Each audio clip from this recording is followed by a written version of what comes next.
everyone, and welcome back to RCRC. That is the Relationship Connection with Ronald and Charley, where we equip, empower, and educate couples on how to thrive in their relationships. How? Through candid conversations right here on this platform. I am Charley Willis, a mental health therapist. I'm Ronald Willis, Imagine Family Therapist, and today we continue our discussion about anger. People with anger issues, anger all over the place. I'm angry, you angry. Everybody got some issues. Right. So we had a clip last week, and we just want to look at it again to remind our viewers of our clip. So watch this clip, y'all. This is crazy. Hey, what's up? Charley, you in my seat. What? You in my seat. Ronald, there's plenty of the seats right here. That is my seat. That's where the king sit at. Okay, well, the king can sit right here. Come on, watch this movie with me. This is crazy.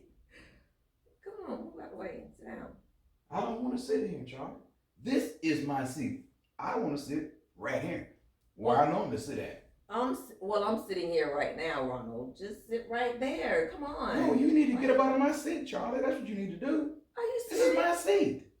I'm not moving, Ronald. This is crazy. What do you mean not moving, Charley? I'm not. I was already sitting here, relaxed, watching this movie. Charley, you're going to get out of my freaking seat. That's what you're going to do. Get out of my seat. Fine. Charley. Yeah, what's up? Look at that. Another freaking late bill that you supposed to be paying. I paid this. According to that, you did not pay it, Charley. What do you mean you paid it? No, you don't know what the frick you're doing, and I'm sick of this. How many late bills we done had? Let me see. 1, 2, 3. I can't even freaking count no dang more, man. Ronald, calm down. Don't Ronald me, man. Pay the freaking bill, Charley. I'm sick of this.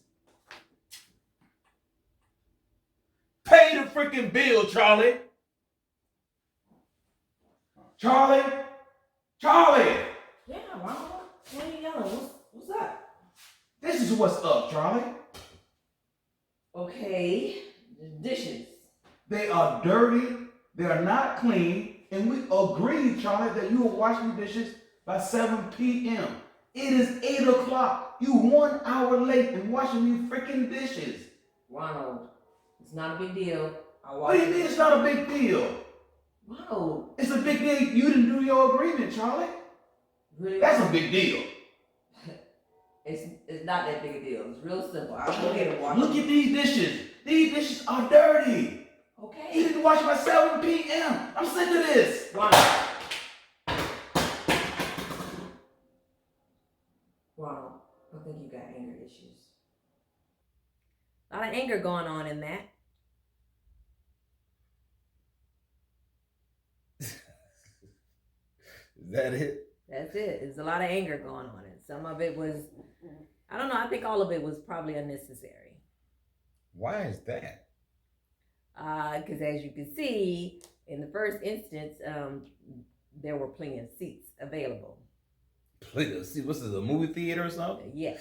I think a person should have the right to have their own seat in their own house. Whatever. Yeah. So, that those clips illustrated the frustration, being violated, being annoyed. So it just displayed that, anger is an emotion, but it comes from a feeling.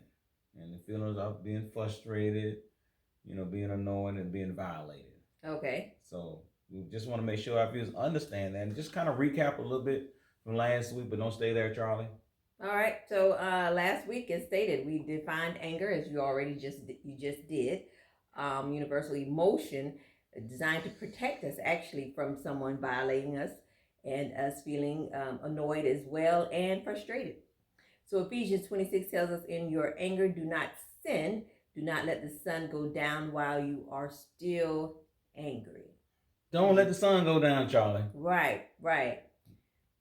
Whatever that means. Whatever that means. That means you should be. If you get angry, you want to. Can't get this out. If you get angry, you want to resolve that as soon as possible. Okay. It's not talking about when you go to bed. All right. So then there's 3 types of anger. All right, I can accept that. All right, so again, like last week, we talked about the 3 types of anger. We had passive aggressive, open aggression, and assertive anger. And we also stated that anger is fear actually turned inward. So if you want to know more about go watch the other video, the other show. Yeah, for the sake of time, we're not going to get too in depth in that again. Because this week, we want to do the most important part of this show, and that is to show our viewers how to manage anger. That's the most important part. Right. And there are several ways that you can manage your anger. So as you know, we'll go over a few of them, some tips to kind of help you out and get you started on that. But once again, like I always say, these are not the end all, but there are some to get us started. All right, then so let's get started, Charlie. All right. So when we want to look at managing our anger, the first thing we want to look at is understanding what causes, and that will be your triggers. What puts you in the mood of and sets you off to being angry, okay? And some of the things could be lateness or being unorganized, someone saying things that you find inconsiderate or offensive. Or someone sitting in your seat, or someone not washing the dishes, someone messing up the money. All those things. You just want to be understanding of how things affect you, so you can be prepared in such a way to mitigate the passivity you may be feeling at that particular time. And understand that these are my triggers, and then you want your partner to understand your triggers also. Okay. It's very powerful when both partners have some understanding of really what's going on and how each other feel about things. And I think that once you know each other, get to know your partner, you'll know what things kind of, if you want to use the term, tip them off. It really gets under their skin. And, let me get under Charlie's skin. But I think that one of the other biggest things to know that if it's a trigger for you, you got to know how to respond to. You can't just depend on what it is. That doesn't open the door for you to get angry and disrespect your partner. Okay. But then your partner should be understanding. Like we use one example is lateness. Some people are always late. Some people are always on time, and then that may affect you negatively if you're the one that's always on time and your partner's always late. Right. So that may create some passivity going on. And there's 2 places you want to go with. If you're the one that's getting angry about it, you want to learn how to cope with it, and then your partner, they want to try to be in a position where they're not late all the time. Right. But no one's going to be perfect in that. Especially if that's who your partner is, they're always late, then it's a good chance that they continue that pattern. They're not going to change because all of a sudden you're in their life. Yeah, right. And you do things to kind of help yourself out. You give them a different time. Mitigate it. Yes. So understanding your trigger is the first one. What's the second one, Charlie? So the second one is being patient. So we want to be understanding and have to know that everybody is different on their approach. So Proverbs 14:29, this is the NLT version, states, people with understanding control their anger. A hot temper shows great foolishness. Wow, that is a powerful scripture because it illustrates our point about controlling your anger, and patience does that for you. And then one of the ways to be patient is being understanding. Everybody is different. We're not the same. Right. I have different thoughts. I have thoughts. Charlie have thoughts. I have feeling. She have feeling, and they're different. So we want to be understanding of those thoughts and feeling that's not the same as mine. Because we see things different. Yeah, and unfortunately, we will put a high expectation on people to do certain things or behave in a certain way that just doesn't measure up. Right, you got to look past the issue. Right. Yeah, it's more about the feeling and not actually about the issue. Right, definitely. Yeah, so that's one of the ways being patient. What's another way to be patient, Charlie? So you want to look past the issue. So is that even possible to look past the issue? Proverbs 16:32. Okay, wait a minute. Let me stop let's go back to looking past this issue. Can that even happen? Can we look past the issue? Well, I think if you focus on the feeling and the feelings articulated, you can look past the issues because it's really not about the issue. It is about the feeling. Okay. It's really not about that. And of course, we use techniques to illustrate, those points where we can talk about our feelings. And one of those things we use the I statement. Okay. As we illustrated in a previous episode. Mm-hmm. So you want to know about the I statement, you got to go to that episode because we don't have time to talk about it now, y'all. Right. So another way to be in being patient is actually being slow to anger, right? So Proverbs 16:32, and this is the KJV version I'm reading. He that is slow to anger is better than the mighty, and he that ruleth his spirit than he that taketh a city. So we need to think before we speak.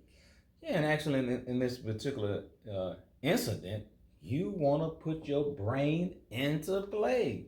Give yourself opportunity to think about how you're going to respond before you dive in. Right, like I always say, chew the words before we spit them out.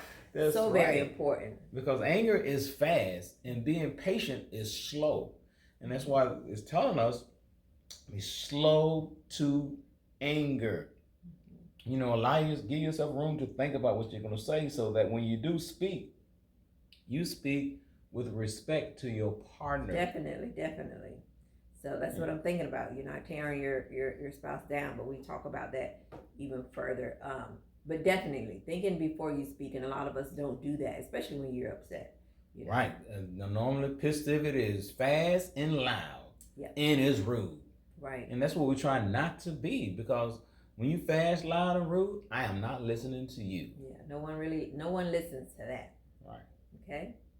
All right. So that second one is being patient, and under being patient is being understanding and slow to anger. Right. Not fast, Charlie. Slow. Okay. All right. So the third point here is to walk away. I don't know how many of us can do that. Can we just, when we feel like tempers are flared and it's getting heated, or that we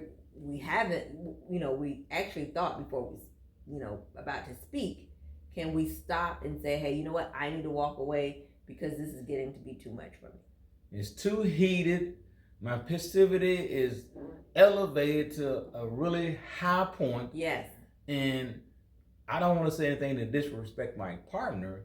And right now I'm not in control, so I need to walk away. For example, in the clip, that was when we was at the sink. Okay. And versus me throwing the cup down, breaking the cup. I should have walked away. I got too angry. Mm-hmm. Right. I could have easily made a mistake and threw the cup and hit you accidentally. Mm-hmm. Yeah. So I was not in control of my passivity, and therefore, versus getting angry and throwing the cup, and I should have walked away. Right. That goes back to that. I don't. People like to say choose your battles, and what was it, a fork or something? One item, is it that big of a deal? Yes, if that big of a deal to go through that. And then the walking away has to be communicated in such a way that it doesn't increase anger from the other partner. Mm-hmm. Because if I simply walk away and don't say anything, right, that might ignite my partner to get angry because I'm walking away. Yeah, definitely. So you want to let your partner know, hey, I'm too upset now and I need time, so is it okay that I walk away from this? Because I don't want to say anything that may disrespect you. Yeah. Very important to do. Yeah, and they should allow you to do that. Now, however, if they're heated at the highest level of their passivity, they may not want you to walk away. They may be chasing you as you try to walk away. You gonna listen to me? I gotta talk. You gotta keep walking. I think we're doing that in some degree. We have the power to kind of control the waters with that. Right, you got to keep walking because that oftentimes, especially if two people at a high level of passivity and one want to talk and the other want to walk away, they may try to stop you from walking away by continuing the conversation. Yes. You just got to keep walking away. That's what you got to do, because ultimately it takes two to argue. If one doing all the talking and you keep walking away, eventually they will be quiet. Right. All right. So the fourth point is learning relaxation techniques.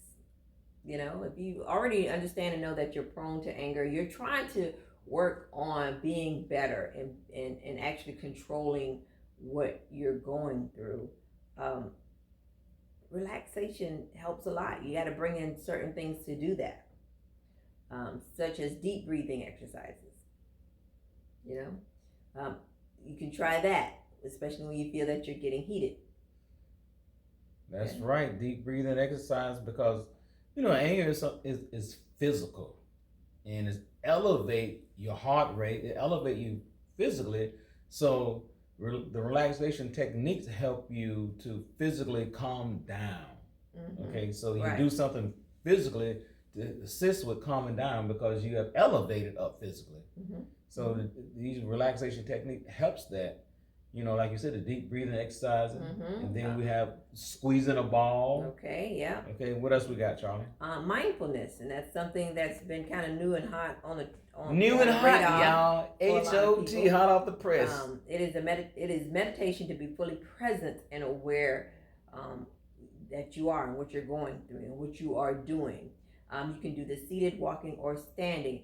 And the what is so powerful about being present in the moment, it does allow you to stop and think about what is really going on. That's right. It allows you to put patience back into play. Because, we talked about patience, but patience is a weapon that destroys anger. Right. That's right. So mindfulness helps that. It helps you to slow down, okay, and think about where you are and what you're doing.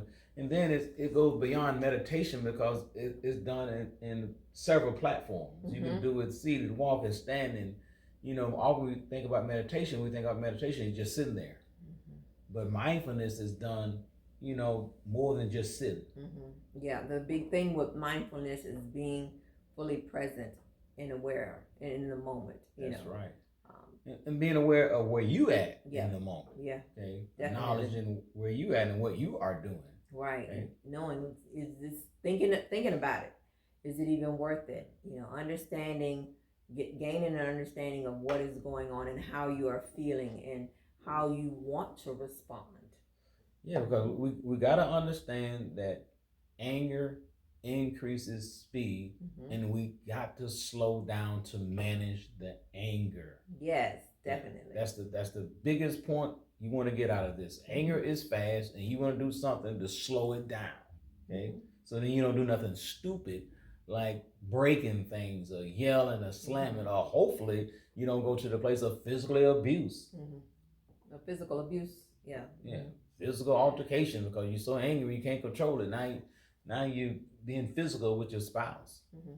And one of the great things about learning to do different relaxation techniques is that it gets better over time, and it kind of takes over you. It may be difficult in the start because it's something new that you've never considered possibly, but if you slow your way into it, a few minutes or however, you can gain traction on that, and as well it becomes a habit. So you can better get control of your anger state. That's right, because ultimately you want to manage it. You cannot stop about. Yourself from getting angry, right? You can't stop that. Even the Bible tells us, "In your anger, do not sin." It didn't say, "Do not get angry." Okay, so it's understandable that there are times when you get that way. Right.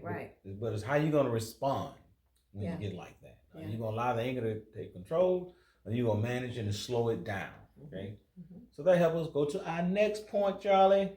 So the next point, number 5, is a big one here. It is prayer.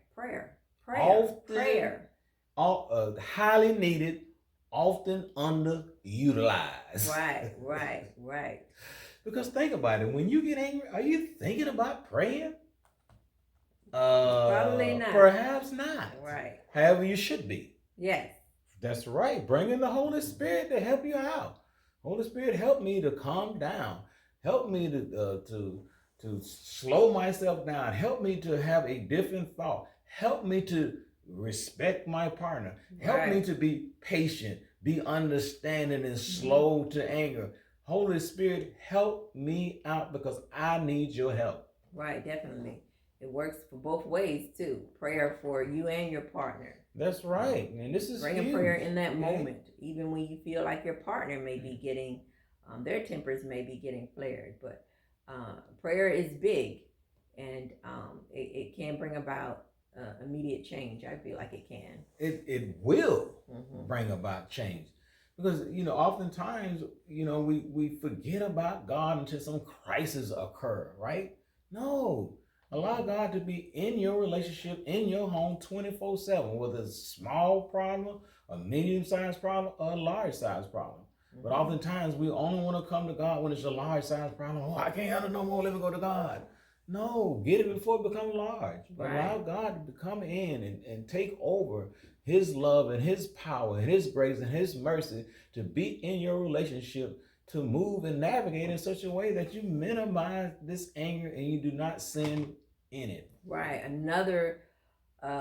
Here's another thing that will work the more you use it, the more you do it. That's right. Because the more you use it, the more it'll come to your brain. There you go. Because right now, it's not coming to the brain, y'all. No, it's not. Okay. All right, what's next, Charley? All right, so point number 6 is you want to share your feelings without disrespecting your partner using the I statement. And a further statement here is you want to watch our patient video on this and give you more insight on how it's done. But this is big. Yeah, this is huge because oftentimes when someone has anger issues, they want to suppress the anger and stop communicating. You're going from this heightened positivity, so I want to stop the heightened positivity, so you go all the way down here to being passive. And that does not help. Because ultimately, you got to be able to tell your partner how you feel so they can understand. If something like lateness frustrates you or create this platform for you to be angry, you don't sit around and don't tell your partner that. So I'm not going to tell my partner that because I don't want to get angry. Right. Then you create another bad habit. That's being passive. Okay, you got to be able to communicate your feelings to your partner, and then when you do that, you want to be respectful about it. Okay, and that's why the I statement is so huge, because it allows you to talk about how you are feeling and not accuse them of something that they are doing. Right, and sharing your feelings is so powerful in the fact that because if we don't, our partner doesn't know how we feel, and then we are allowing things to build up and cause even more anger. Right. So sharing your feelings and knowing how to share your feelings. Right, because you can't keep it on the inside, because sooner or later, it's going to build up, normally explode. Right. Yelling, shouting, throwing, breaking, using profanity, all those destructive things that destroys a connection with your partner, which the ultimate goal is to connect. But now, because you're not sharing your feelings, and now when it got to this explosive place, now you're creating a disconnection where your partner don't want to be with you, don't want to hear what you got to say, don't want to listen because you yelling and shouting and disrespecting them and who they are. And then it becomes all about your feelings. Yeah. Nobody wants to be disrespected. That's right. Yeah. Clearly you saw it in all 3 clips. Disrespect going all over the place. You in my seat. You doing this. Come on, man. And do we really want to tear down someone we love? That's because of a misunderstanding or a disagreement or something that you don't like? Is it really necessary to go in that length? And then think about the violation of the seat, right? And how your partner gonna feel now in the future about sitting there. It's gonna be something negative for them.